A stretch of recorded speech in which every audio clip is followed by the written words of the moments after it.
opinion.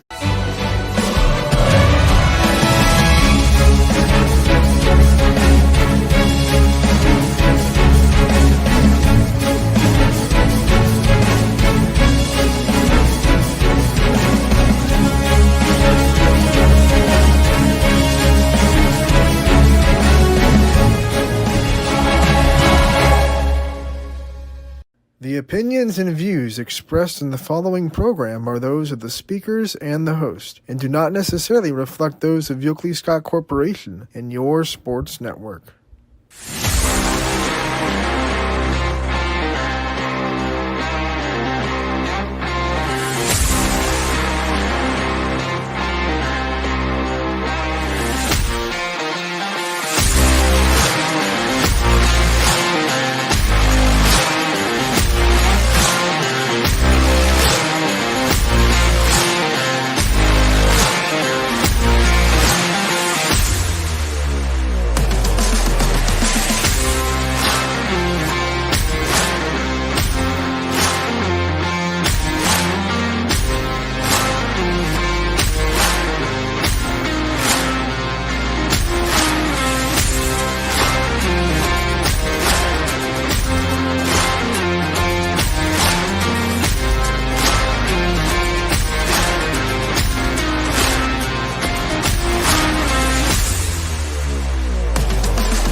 Hello, everybody, and welcome inside a Thursday episode of Running Point. The first week of November, or I should say the first full week of November, is winding down as we are one day away from week 12 in the playoff football world.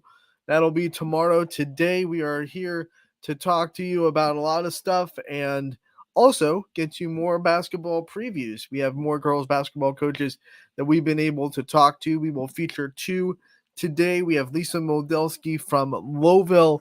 She'll be featured, and then Ty Bartell had a chance to talk with Walt DeShields, and we'll feature his Coach's Corner season preview today as well. It's going to be a fun time.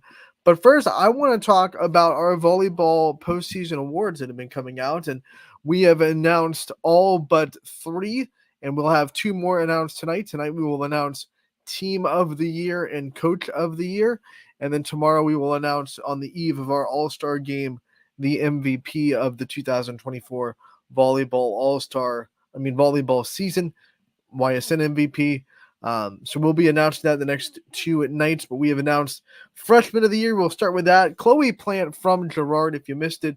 This was like, we have some postseason awards that are big conversations, and this one was kind of a no-brainer. This one was like, oh my gosh, the thing that this freshman has done this year for this volleyball team.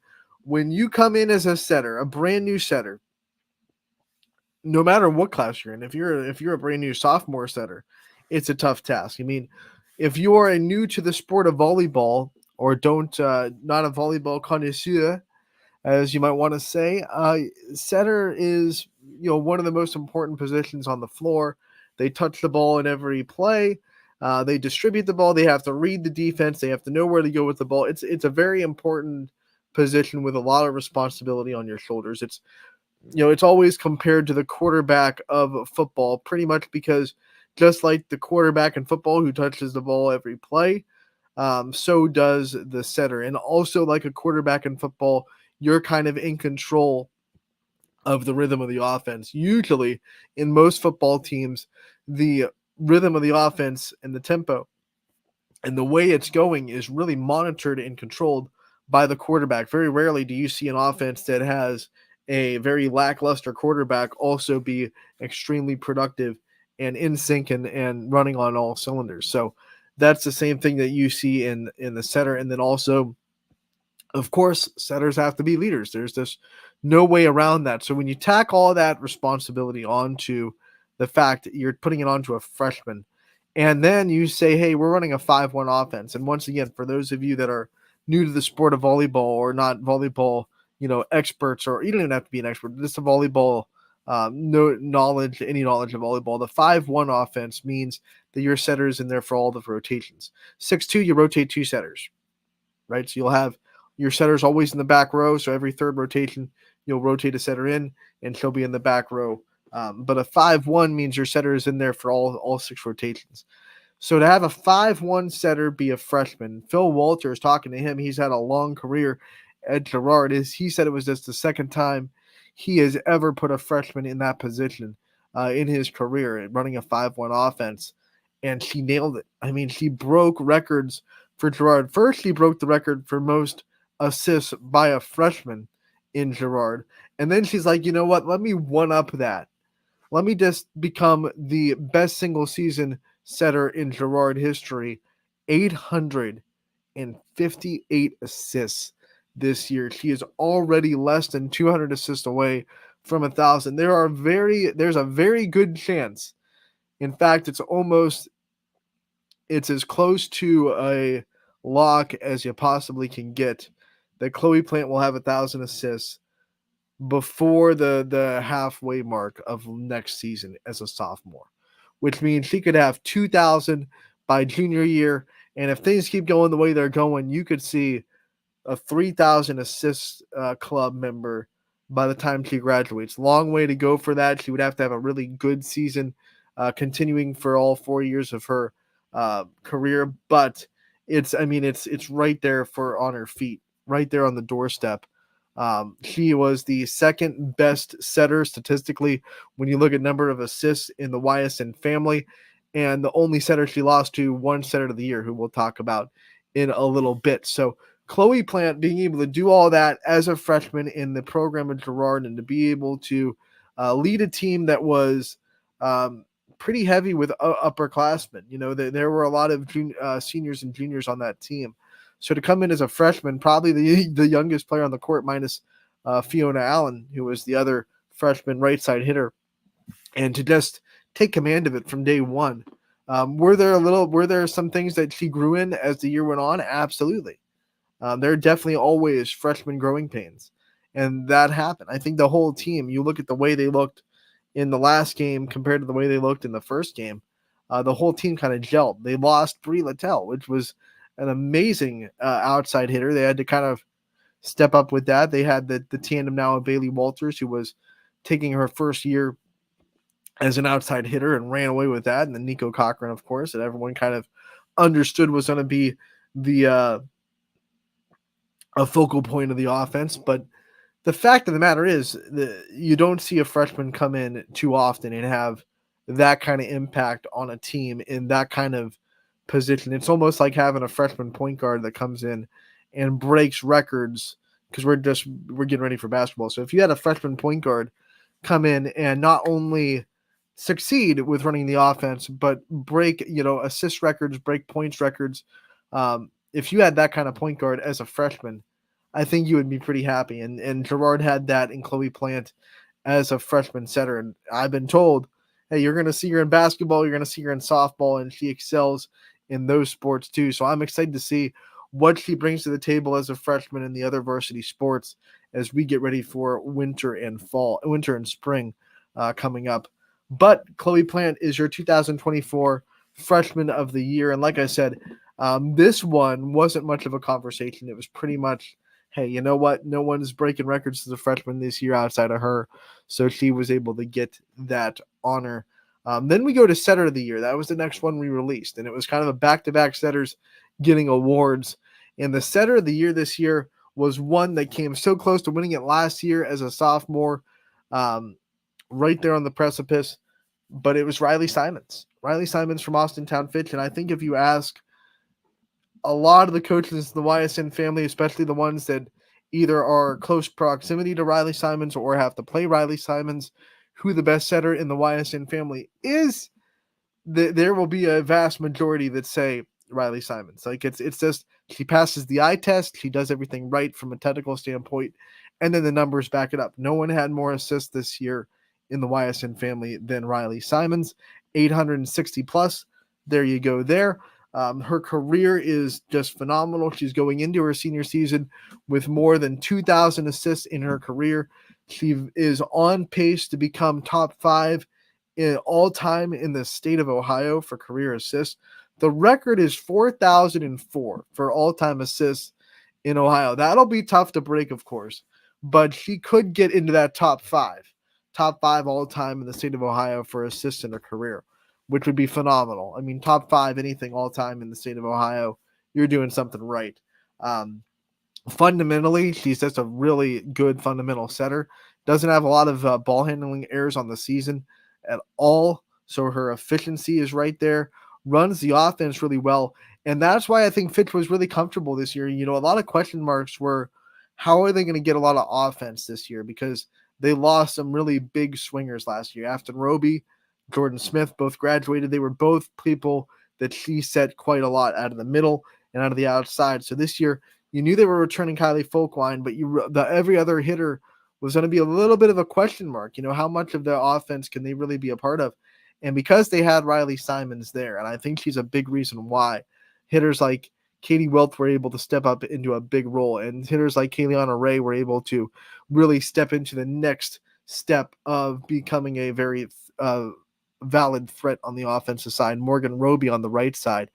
Um, those hitters really benefited from having a setter that is so top notch, bringing them along. So I think this one was pretty much not as a no brainer as Chloe Plant because there are a lot of good setters in the Ysn family, and there definitely was a conversation there from some other players. But when it came down to it, when you ask a lot of coaches who the best setter is, and they all kind of Riley Simons, Riley Simons, Riley Simons, you tend to lean to the expertise of the volleyball coaches that are seeing it there too. She is so widely respected throughout the area and throughout the conference, throughout the state. Everyone kind of knows what kind of player you have in Riley Simons. So this one was an honor to be able to give her this award. Like I said, she was right in the conversation last year, and it was just like Mallory Mylock won it last year. This year, Riley Simons takes it as a junior. There's a chance that she repeats. You know, back-to-back setter of the years. It's not unheard of. You could do it. There will be other setters that will have definite stakes to that. Even Chloe Plant will be someone that will probably be in that conversation next year as an upperclassman. We will see, but congratulations to Riley Simons on a great season, and we congratulate her on winning the 2024 YSN Setter of the Year. And then yesterday, we announced both offensive and defensive players of the year. Offensive side, this one was talked about a lot. There's a lot of good hitters in the YSN family, but when you look at what Ava Hewlett was able to do for her Middle Ridge team and how she was able to bring them along, the stats back it up. 454 kills. There weren't a lot of YSN players that had even more than 400. So that backed it up. Her hitting percentage was above 300. That's a golden star in her book as well. So the stats backed it up.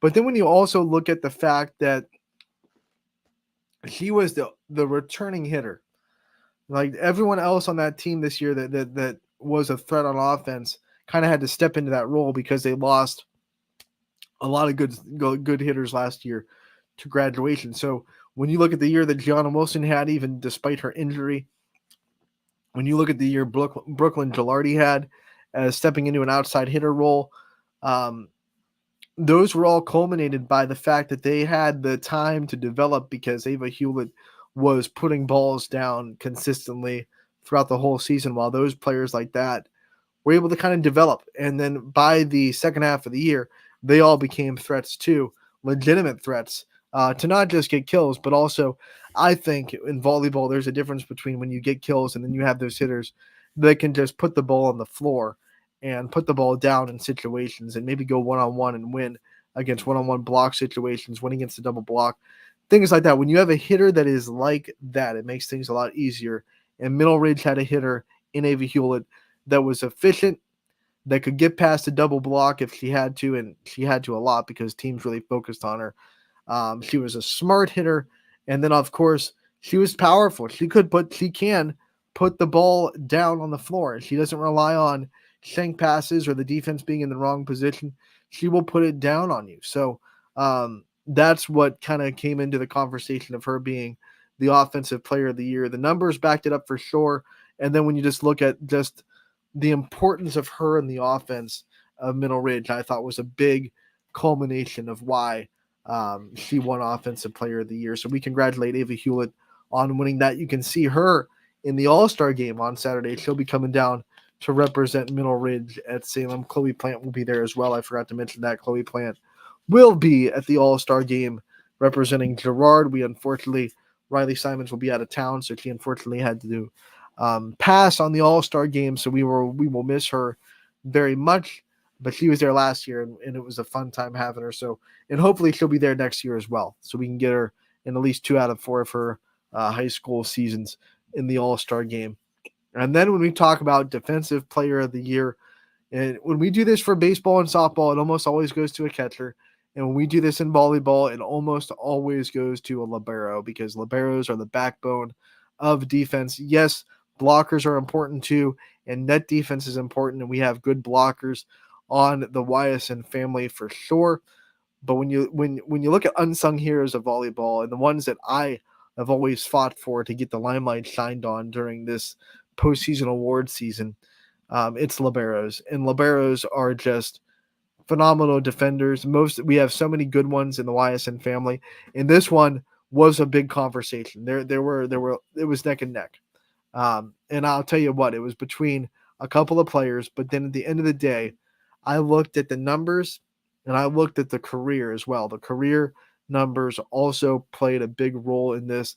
Consistency through the career played a big role in why the 2024 Defensive Player of the Year this year is from Jackson Milton. It is Grace Johns. And the other thing that I got to say about this pick, making Grace Johns Defensive Player of the Year, the stats are there. Absolutely 500 plus digs, almost 6 digs a set, almost 25 digs per match. She had the best season of her career in all those statistics: digs per set, digs per match, without a doubt. Her serve receives were the second most that she's ever had in her career, and she only had, I think, maybe 29 or 28 serve receive errors this year. So she was reliable when people served her the ball. I don't know why so many people served her the ball. It's kind of crazy. You have one of the best liberos in the area. Why are you serving it to her? But when they did, and they did quite often, she made them pay, got the ball in system more times than not. But then when you also just look at the eye test, when you watch Grace Johns play volleyball, play libero, you understand that she has whatever it is to make a libero good. I mean, she moves well, she's athletic, she gets to every ball on the floor. She reads the defense so well. She doesn't rely on balls and getting hit right at her. She is definitely one of those players that will put the body on the line to get to a ball. You'll never not see her dive or jump or slide to get a ball. If it's possible to get it, Grace Johnson's going to get it. There have been plenty of balls this year where it's 9 out of 10 players can't get to that, but she's the 1 out of 10. And she may not get it in a perfect pass, but she's going to put it back in play and give her team a chance to get the ball over the net more times than not. Grace Johns passes the eye test as a libero. And I think from the comments when we announced it, I think a lot of people in the volleyball world that have played with and against her kind of agree that she's just a stud. She's one of those players that you'll watch and say that the eye test is there. She's just good at everything she does. So there were definitely good liberos. I want to give a shout out to Maya Manning, who also had 500 plus digs this year, and I think is a tremendous libero from Ursuline. She'll be representing the Irish in the All-Star game. She was definitely in the conversation of this one, and it was one of those ones where you're starting to split hairs a little bit. There were also really good liberos in the area outside of those two, but those were the two that it kind of really, really came down to. They both had over 500 digs this year. But the difference maker for Grace was, like I said, the consistency throughout the career. Over 1,600 digs as a career, the best season of her career, with over 500 digs this year, 6.1 digs per set, just a tick under 25 digs per match. Those kind of things were just like hard to ignore. And then when the eye test was the one that put it over the top for me. So Grace Johns, 2024 Defensive Player of the Year from Jackson Milton. Congratulations on all of the postseason award winners that have been mentioned so far. Once again, we will announce Coach and Team of the Year later today, and then tomorrow on the eve of the Ysn All-Star Game, we will announce the Ysn MVP. Excited for that. So stay tuned for that today and tomorrow, for the rest of the Ysn postseason award winners. We are going to take a break. When we come back, it is all about basketball previews.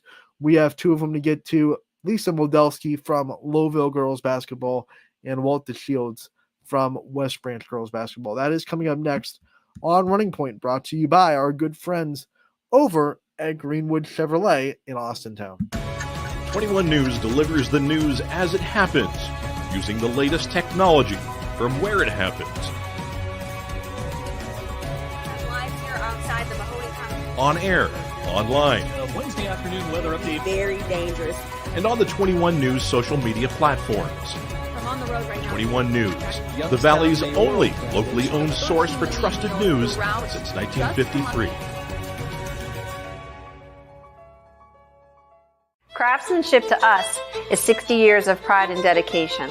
Passed down from generation to generation. The hardwood floors that your kids take their first steps on. The solid wood doors you quietly close at night. The things we create day in and day out are the products that end up turning your house into a home. At Baird Brothers Fine Hardwoods, uncompromising quality and craftsmanship built our business. And it will keep us moving forward for generations to come. Going the extra mile at Greenwood Chevrolet means we want to take care of the community that takes care of us too. And we have to work together always. And that's how you stay in business for 40 years. You know, I love being a helper because when I help somebody, it makes me feel good. It means a lot that I can make a difference in others' lives. So I will do everything I can and just being there for them every step of the way. I want them to know within the first 5 minutes that they could depend on me. That's what going the extra mile means, only at Greenwood Chevrolet. Before the lights come on, before the workday begins, before a long day is ended, or it's time to have fun.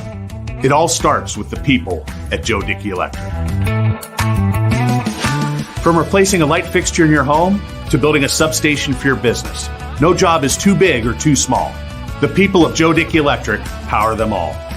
Joe Dickey Electric, over 60 years of powering the Mahoning Valley.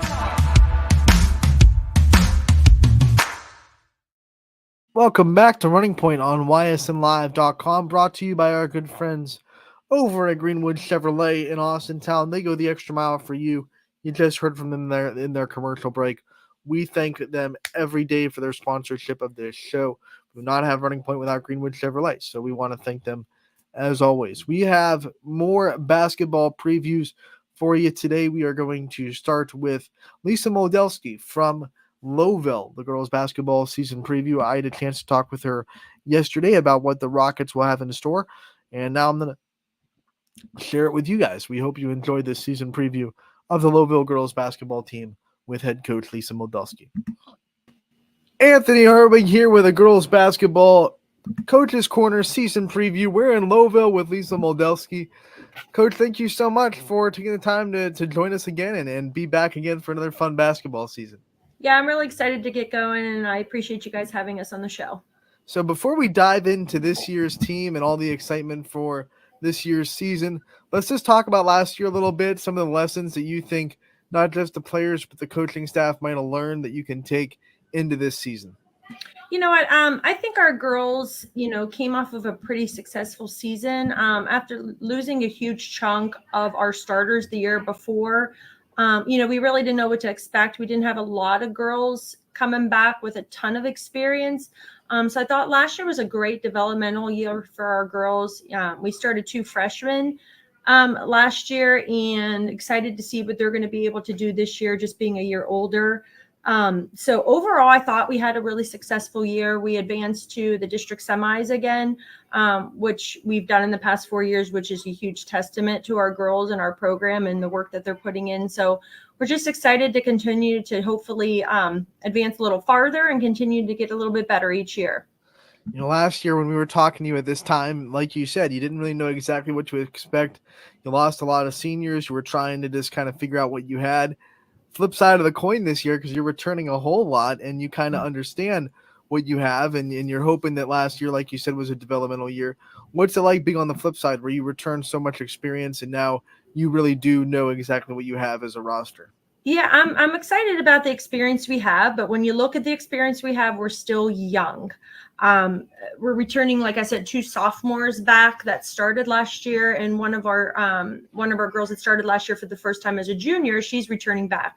All 3 of those girls, I thought, grew tremendously as the year progressed. They worked extremely hard in the off season, so I'm excited to sort of see how that translates. Our senior had a great standout year last year as a junior. So, I'm hoping she's going to have an even better one this year. She has all the ability in the world to do that, and I'm excited for her. We're returning a couple seniors to roster that really didn't get a lot of time last year due to injury. So they have worked extremely hard this past week or so and have showed some great, skill that we missed last year. So I'm sort of excited to see what they do. And then we just have a nice group of sophomores. We don't have any juniors on roster. We have a nice group of sophomores that have played together, through elementary school coming up, and they were really successful throughout their junior high years. So really getting them more time on the floor together is going to be huge because they had so much success. They know each other so well. And this is the year that a lot of that will come together for them, and, just putting it all together and all the pieces together. Let's talk about the roster, meet the team a little bit, shout out the names that we're going to be seeing a lot on the floor for Lowville, and maybe some new faces as well. Absolutely. We are actually low in numbers this year, but myself and my coaching staff are actually excited about it. It's a year where you don't always like to be low in numbers. You get nervous with injuries and things like that, but these girls are here because they want to be here. Basketball is not easy. It's a tough sport. It's not for the weary. So we respect these girls so much, and the effort and work that they're putting in to represent their school and their community and each other. So shouting out to some of those girls that I mentioned before. We have 3 seniors. One of them is a returning starter. 2 of them have come back from injury. That returning starter is Morgan Lewis. She had a tremendous junior year last year. We're looking for huge things from her as a leader, as a scorer, as a defender. Really excited. She's a tremendous athlete, and really excited to get her moving forward. The other 2 seniors are Alyssa Kuzan and Michelle Kavanaugh. Michelle had a shoulder surgery last year. She only played in a couple games. So losing her presence and her aggressiveness, and I've never seen someone with a bigger heart than that girl. Everything she does it extremely hard. So I'm really excited to have her back. And Alyssa Kuzan missed a lot of last year with a knee injury. Was hit or miss, came back toward the end of the year. We used her a little bit more for JV to get her back acclimated to things, and really never got into the flow of the varsity. But she's a girl that can score. She's another one of those ones that goes hard and gives you everything she has. She's so hard on herself because she wants to compete and she wants to do so well. So looking forward to that hunger and that senior leadership. Our 2 sophomores that are returning were freshmen last year that started for us are Sydney Prosick and Gianna Palumbo. I've never seen a harder worker either than Sydney Prosick. She puts the work in the off season. And I'm hoping for really big things. She worked really hard last year, has worked extremely hard this summer in the weight room and things like that. So, she's going to have a lot of pressure on her being our floor leader and being the ball handler, but she's a kid that can take it and carry the weight of this team on her shoulders. Gianna Palumbo is the other one. She's a scorer. She didn't get a lot of opportunities, with those 2 being starters last year, freshmen. They sort of watched a little bit and sat back and didn't always display a lot of things in games that we thought maybe they were capable of. But I'm just seeing a complete turnaround with their, with how they see things this year. It's like they see this as their team a little bit more, and they're willing to take a lot more control and step up. So I'm excited for them. Another sophomore is McKenna Lewis. McKenna she can shoot. When she gets in rhythm, she can score from anywhere. really getting her acclimated to getting back and playing with that sophomore group and working hard. She saw a lot more JV minutes last year, but we're looking for really big things from her. 2 other sophomores are Riley Gooden and Addison Leitner. And both, like I said, were a part of those groups coming up through elementary that had success. And we're looking for some really big things out of them. And we only have 1 freshman on roster, and that's Morgan Domain. Morgan is another girl that gave up a lot of extracurriculars just to really focus on the things she loves, and basketball is one of them. So I'm excited to see what she brings forth and all the hard work she put in. All right, Coach, let's transition into your schedule. We'll start with the MVAC, and we know how tough that league is every year. Talk about kind of some of the things that you see out of it this year and how you think Lowville might fit into the conference. Yeah, I think, obviously everyone talks about how hard their leagues are, and we've had so much success with teams like Springfield, getting to the Final Four and getting to regionals the past couple of years and just really dominating. And I think a lot of the teams in our league have lost some key pieces to their puzzle, but they return a lot as well. You have to start with Middle Ridge. I think just seeing what they did last year and what they return, they have a tremendous group back. I know they have a lot of young kids coming in that are going to help, and their depth is going to be a problem. Their athleticism is going to be a problem for a lot of us. So I really see them as one of the front runners, along with, of course, Springfield. Anytime you have Jamaica Brungard on the court, that's a tall task, literally, for a lot of teams, especially us. But they did lose a key piece to their puzzle, but they do have a lot returning, and they made a deep run in tournament. So you can't ever count them out. You look at Western Reserve, you know what they did in the past years. They have some nice returning players. They had Isabel Amaro, who didn't really see a lot of time last year due to transfer. So having her back full go will create some changes for them that are probably going to be really positive. And just the other teams that come in, Sebring, well coached, learning to play the right way, are starting to develop some tradition and things down there. Jackson Milton has everybody back, I think, but maybe one senior, and that's a young group that's hungry and did a lot of good things. I think they had 11 or 12 wins on their season. So, and we added, Camel, who we've played them on a non-conference, but we've added them this year, and they have a great coach and great athletes and have put together some wonderful seasons in volleyball. So you can't count anybody out. It's a dogfight on any given night. And, we just want to compete, and we want to try to get, our goals are to compete, maybe win a couple of the games that we haven't been successful with, in the last couple of years. And I thought we handled ourselves well against a lot of those top teams last year. So looking forward to it this year. With the MVAC being on the larger side, you don't get a whole lot of opportunities to go outside of conference and kind of, test yourselves, maybe sharpen some tools for tournament time. But who are some teams that pop up outside of that MVAC Scarlet here that you're excited to test yourself against? Yeah. It's unfortunate, Waterloo was another team that I didn't mention. They're foregoing a varsity season again this year. So we did have to pick up 2, out of conference games that we weren't prepared to do, but I'm really happy with our non-conference schedule. We start with Bristol, who's always been a battle for us. Last year they got us right out of the gates, first game of the year, and then we got them in the sectional. So, that's always a good test for us. They have wonderful athletes. They're well coached. We see Mogador again, who always has developed a great program. LeBray, who's going to be a powerhouse. They're returning so much, and that's going to be a tough one for us. Newton Falls, Lisbon, Matthews, I think Valley Christian, and East. So a very competitive non-league schedule. I think it will show a lot of how we can compete. Looking at the athleticism and how well those teams are coached, it'll be interesting to see how we stack up against them. Now, normally in these season previews, we wouldn't touch tournaments. It's usually way too early to talk about tournament time. But because there's an expansion this year and there are more divisions than we've seen ever before in basketball, just want to get your thoughts on that expansion and how it might help a team like Lowville, who might be on a little bit more of an even playing field during the tournament time, and what you think of now having 7 divisions in basketball. I go back and forth on it, and I know some coaches have varying opinions, obviously, on it. For a small school like us, we have maybe 40 in graduating classes, so we don't have a ton of kids to pick from. So the success I think we've had in the past couple years in our tournament runs has been quite miraculous, to be honest with you. It just says a lot about these girls and, how tough they are. But when you look at what we faced last year in Division 4, when we got to districts, we faced Loudonville. And Loudonville was, they were a powerhouse. So it was a tough pill for us to swallow and a tough team for us to run into, knowing that they're in a different,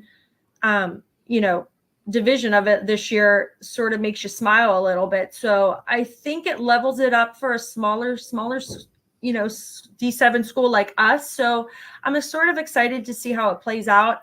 I know we're still going to hit into juggernauts and things like that. I believe JFK is still in our division. So, anytime you're playing them, it's always hard no matter where they're at. So I think it does help us a little bit. But we still got to compete and, we still got to come ready to play. And I'm hoping our schedule and our non-conference schedule and things and scrimmages will get us ready to do that. All right. Now I want to talk about your coaching staff. We always give you the time to shout out the people that are working with you and the people that are making this program great from middle school all the way up into your varsity staff. Talk about the people that are in the program with you this year and what they're doing to help the program. You know what? I would be remiss if I didn't bring up one gentleman, right off the get-go. We were unfortunate this year, and we did lose a member of our staff. Coach Rick Palumbo did pass away this year. So unfortunately, while he won't be with us physically, we're going to do some things throughout the year to carry him with us. This was a tough one for our staff and our girls. They our sophomore group especially grew up with Coach Rick and Coach Prosick coaching them. So this will be a loss that'll be tremendous, but we're hoping that, him being above and watching over us will carry us through. So I wanted to just give a shout out to him because he was a huge part of what these girls do and what our program has become. So we are going to miss him, but we're going to continue to remember him and all the things that he taught these young ladies. The ones that I do have physically coming back are Coach Steve Prosick. He is my varsity assistant. And I will tell you, and I would probably have to argue with some other coaches, but I've never seen a coach more engaged and more in tune with learning and wanting to just be better for these kids. He's constantly putting the effort in. I tease him all the time. He comes to practice with this milk carton filled with files and every possible, resource he can have to just get these kids better. So I'm so blessed to have him on staff. Coach Ron Rotuno, my dad, is back as JV coach.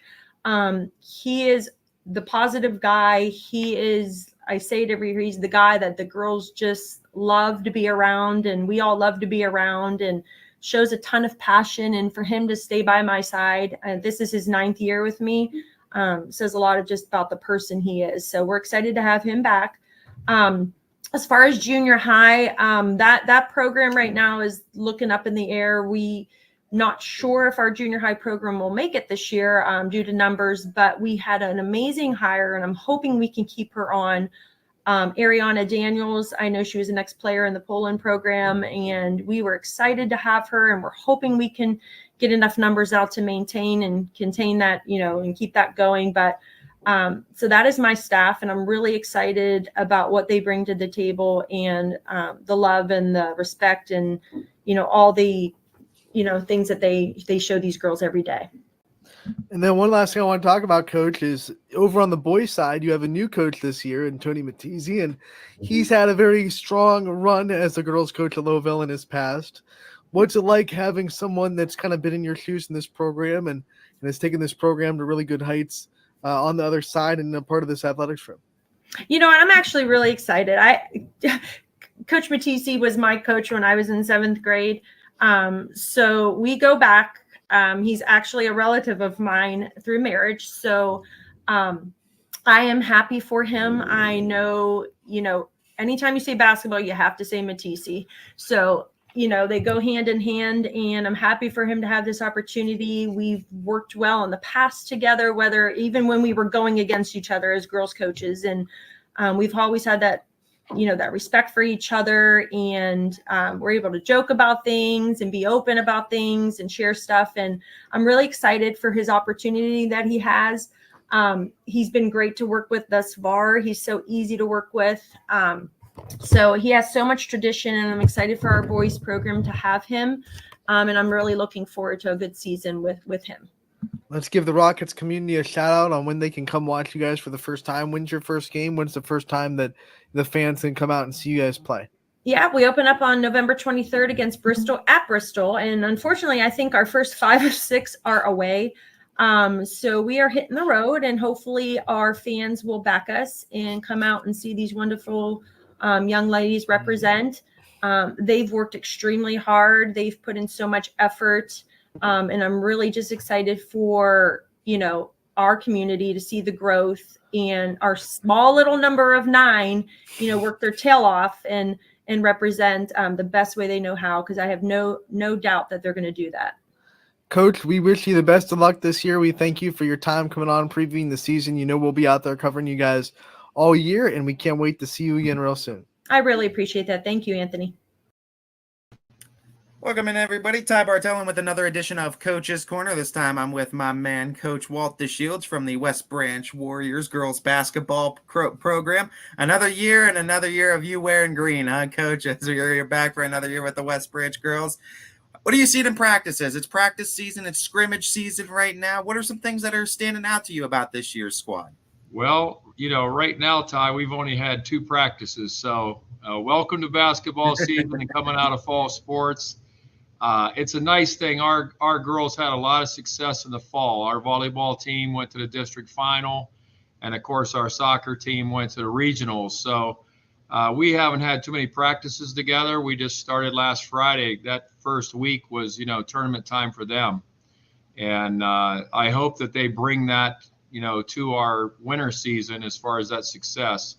But just having 2 practices, and last night we came off of a scrimmage after 2 practices, so that was interesting.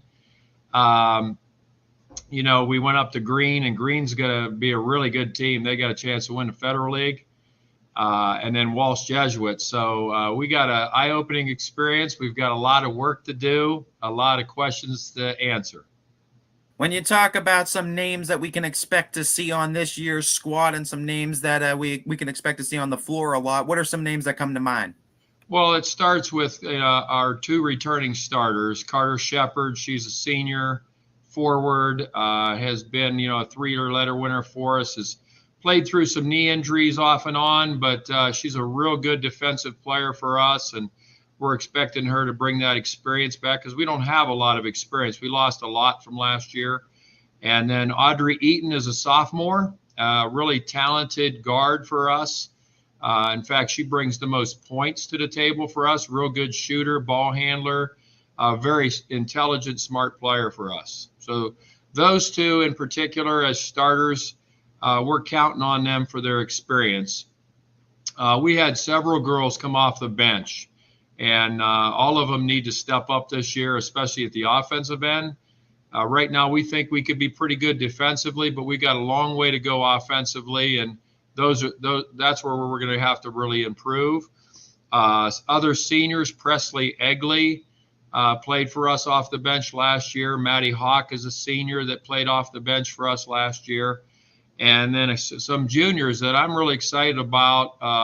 They kind of as freshmen played because we had a lot of injuries their freshman year. So they got some varsity time. And then last year we were really healthy. So they kind of took a back seat to last year's seniors and kind of played more JV. But that freshman year, I think, has helped them with confidence coming into this year. And our juniors, Tali Munez is a center for us that we expect big things for her. She's a 6-foot center. Still gives us that size. Hallie V. Burton, a 5'10" forward, is a junior. She is another one that can score. Both of them are talented offensive players that played well this summer for us. Some other juniors, we got a transfer in from Louisville that played some varsity for them last year, was a letter winner for them, Sammy Beatty. She's a guard and is looking good so far in the preseason. Just kind of met her a little bit, she come out of soccer. So she's going to be able to play the first half of the season for us and is a good player. And then Allie Carnegie is another junior that's, played off and on varsity JV and as a point guard. And then finally, Ellie Tucker as a sophomore played off the bench for us as well last year. So we have 8 returning letter winners, and then 1 transfer that we're looking at. Another girl that we're looking at is Eleni Baconi. Eleni is a sophomore as well, a shooter off the wing, and that's what we're kind of looking for. We're looking for somebody that can knock some shots down. When you talk about coaching in the area, I always say you're one of the best at getting the best out of your girls too. And whatever product you have and whatever group of girls you have for that year, you do the best at getting the best out of them. Mostly because you could play to your team's strengths. And when you talk about this year's strengths, what are some strengths you're going to see from this team that you guys are going to have to play to get your wins? Well, depth and speed. We feel like we're going to have to play full court this year. Last year's team, we could put 6'2", 6'2", 6'1" on the floor, and we kind of walked it up and just pounded it on people inside. And then defensively, our length hurt a lot of people with half-court defense and half-court traps. This year's team, we're going to look to run. We're going to look to, push it up and down, press up and down, get that movement a lot quicker, look to score quicker, look to, get some traps in the full court and half court and speed the game up and be able to maybe wear teams down. We're not going to look super impressive walking through the door in the gym because, compared to last year, we're a lot smaller. But the thing that we're excited about is this team is playing faster. And as soon as they get used to playing that speed, and, be able to not play in a hurry, but play fast, I think we can do some good things. Talk about your guys' chances in the conference, too. It's always a tough EBC, one of the tougher basketball conferences in the entire area with the competition up and down it. How do you guys see yourselves fitting in the conference play this year? Well, it's going to be different this year. We've got 3 new coaches out of 6 teams, so that preparation is going to be a lot different. You kind of get used to coaches and what they do. Minerva is the same coach, and Alliance is the same coach, but Marlington, Carrollton, and Salem all have brand new coaches, and so that's going to be a lot different. I feel like last year there was a good senior group, a lot of talented players on each team, a lot of superstars that average almost 20 a game.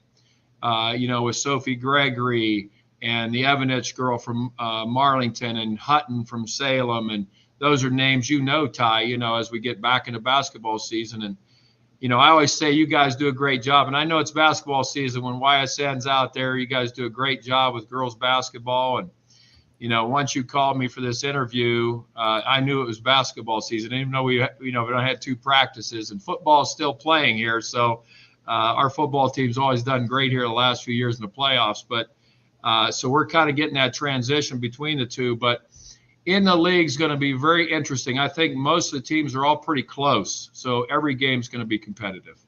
I mentioned your ability of being able to get the most out of your players too. What's your secret in being able to do that? I mean, these are high school girls. They have their own set of challenges that they each go through, right? I mean, they come from different backgrounds. They have their own personalities.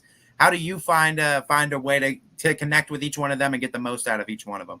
Well, I think a lot of it is just, getting to know them relationship-wise, knowing what button to push, and how hard to push it, and then care about them.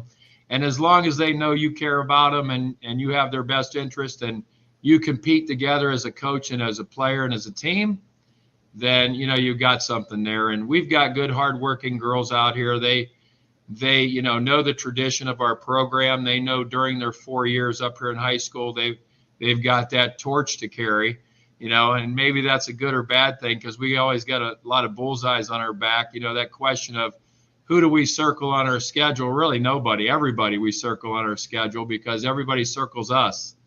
And they always want to beat us pretty bad with our tradition. So these girls know that they have to work hard and put a lot of time in the gym and in the weight room and with shooting or whatever it takes. And, I think they always kind of take to heart the program's tradition and try to defend that and always kind of have something to prove and make people believe that no matter what we graduate, we still got talented players coming every year. I know you did not single-handedly build the tradition, but in your experience, is it harder to build the tradition or maintain a tradition? I would say it's probably harder to maintain it.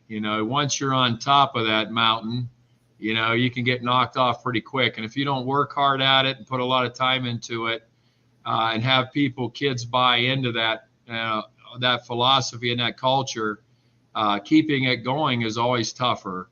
Because I've seen some programs that have, been winning for a while, and the next thing you know, they're not very good, and they're bad for several years. And I know has a lot to do with talent. As a coach, you're only as good as your talent.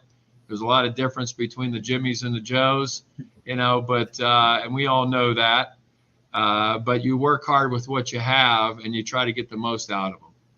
When you talk about you guys, your team as a tradition too, I always feel like the non-conference schedule goes a long way, and you guys always schedule up. You guys always have a tough non-conference schedule. In this year's particular non-conference slate, what are some matchups that you're excited for the girls to be tested against? Well, in our non-conference, there's a lot of matchups. I mean, we're focused on Norton right away. Norton's girls basketball, Brian Miller up there does a great job in winning tradition as well. We start off the season on a Friday night, November 22nd with them. We play several bigger schools, Fitch, Boardman. We got Lake this year out of the Federal League. And so being a Division IV school now has changed things quite a bit. The 7 divisions kind of saw that with volleyball. Even soccer went to 5 divisions instead of 3. So we're now in kind of like that football mode where there's a lot more divisions, opportunities in the tournament to be successful, and we've always been kind of successful here in tournaments, but it's going to be different on who's in our division and what we're looking at there. But certainly playing bigger schools like that, we have Ursuline, we got Mooney. It's tough to find people to play because a lot of times people don't want to play us because of our past. And so some people steer away from playing us, but we play a lot of good schools. Canfield, that's our rival outside the league. We lost to them at the buzzer last year. That was one of our 3 losses. The other 2, you can't put your head down at all. We lost to Olmsted Falls, who won the Division I state tournament last year as the state champions. And then we lost to Laurel in the tournament, who was Division II state runner-ups. So that's our 3 losses last year, Ty. And that, playing that non-conference schedule, no doubt will get us ready for the tournament. I know not all the girls had maybe the starter varsity experience that you bring back last year, but what is that type of run and playing those type of opponents and having the experience you guys had last year? What does that do for the girls that are returning this year too, and helping set that standard and give them kind of that blueprint of what you want to be? Well, they kind of see what it takes to be successful, but until they get in there and get game experience and go through those battles, they don't know. I know there was a couple comments last night, after playing Green and Walsh. They're both talented teams and physical teams. In the comments was, it's not that physical in practice, and it's not that fast in practice. So you have to get that game experience and go through those ups and downs, of having some success in the game, having some failures in the game, and learning from those failures. The key is learning and getting better.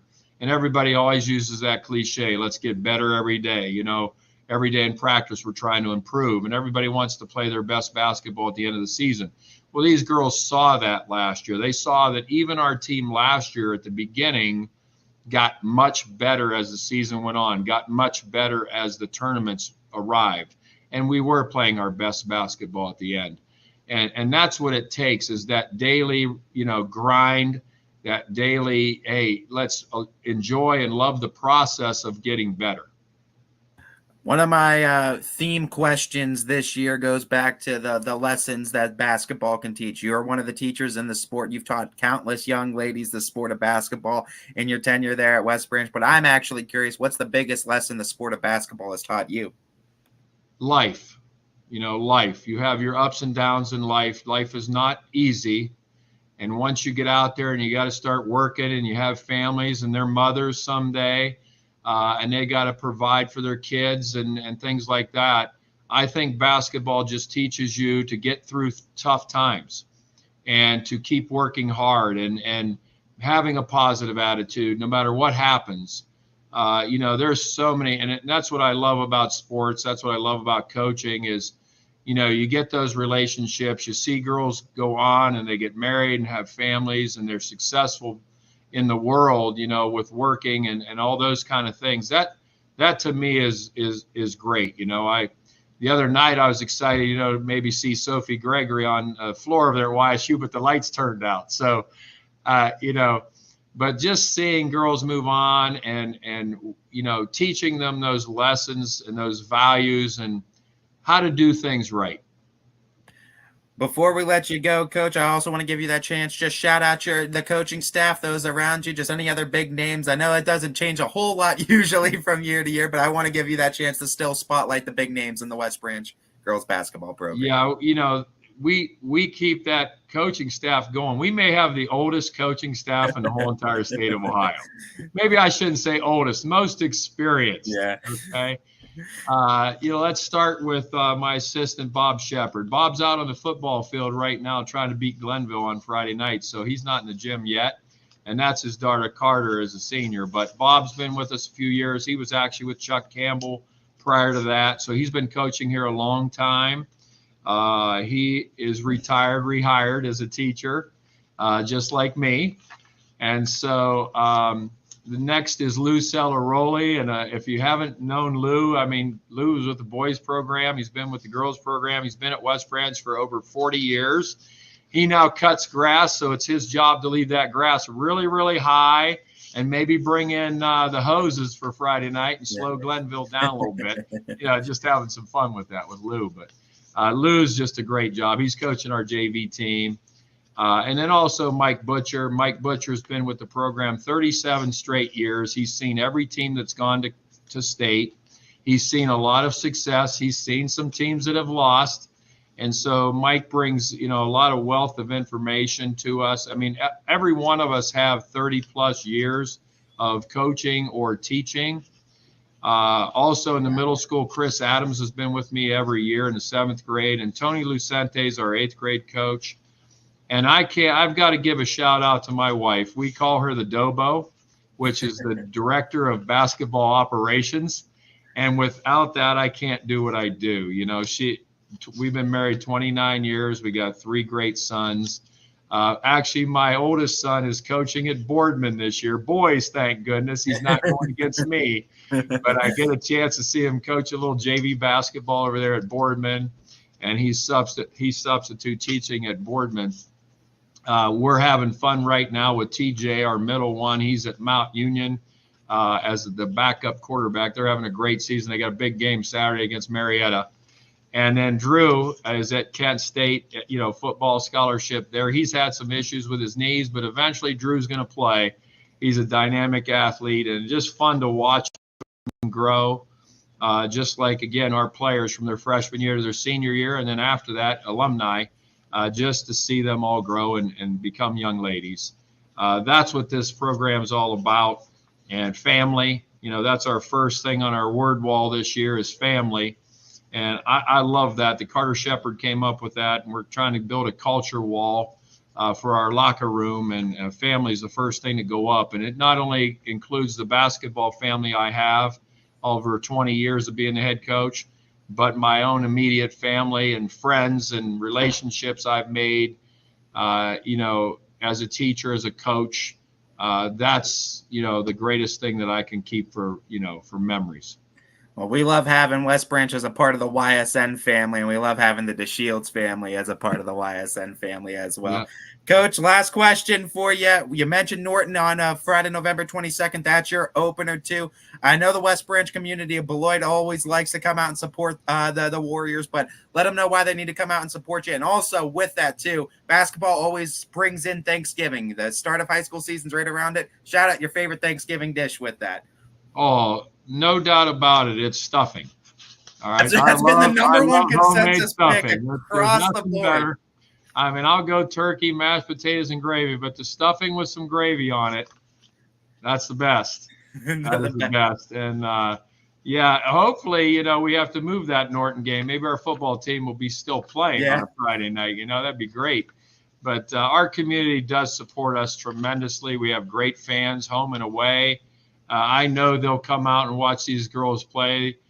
These girls are, will play hard, and that's the biggest thing. They're going to play hard every night and give everything they have.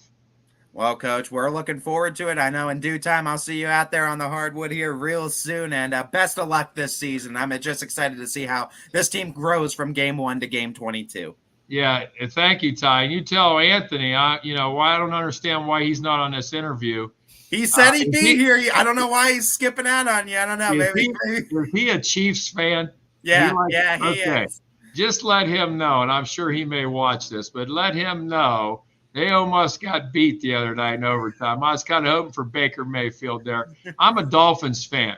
So if the Chiefs would have lost, I'd have worn my sweatshirt that had Dolphins colors and it says perfect, because the 72 Dolphins have been the only undefeated team in NFL history. And I'm hoping the Chiefs lose at least one game. I could care less. Patrick Mahomes, a great player, and Kelsey and all of them, and Swifty. But you know what? They got to lose one game to keep my Dolphins undefeated, season alive. You got to tell Anthony he's got to get one of those zebras off of the Chiefs team, though, that are on the field every week. That's right. He's paying those guys good money. Thanks, Coach. All right, I appreciate have a you. good one. We'll see you. Not sure I love the end of that interview, but it's always great to talk to Coach DeShields. And you know what? We're going for it, Coach. We're 8-0. We're playing Denver this week, so hopefully the Chiefs can make you sweat it out a little bit longer this NFL season.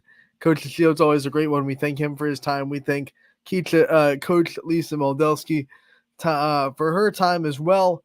We thank everyone out there for watching. We are signing off for today. We will be back on Running Point very soon, so make sure to tune in. And have a great evening, everybody.